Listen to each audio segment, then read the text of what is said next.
U Srbiji je sramota priznati da imate psihičkih problema. Ljudi će pre spas potražiti u popularnoj literaturi i trivijalnim savjetima o samopomoći, pa čak otići i kod gatara i tarot majstora pre nego kod lekara.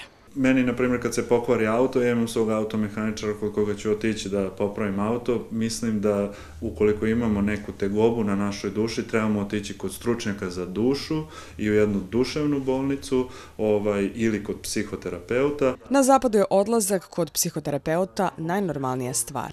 Psihijatrijske bolnice više nisu kazamati, nego potpuno običajne bolnice kao i druge i da je na zapadu potpuno uobičajeno da čovjek ima svog psihoterapeuta sa kojim, to ne znači da je on bolestan ako ide kod svog psihoterapeuta, nego jednostavno da ima možda neku dilemu i da bi mogao dobiti jedan nepristrasan i objektivan i profesionalan perspektivu ili komentar te njegove dileme. Upravo odnos prema psihijatrijskom pacijentu i generalno prema psihopatologiji predstavlja stepen razvijenosti jednog društva, a nama fali da uspostavimo civilizovane obrasce razmišljanja i ponašanja prema takvim pacijentima.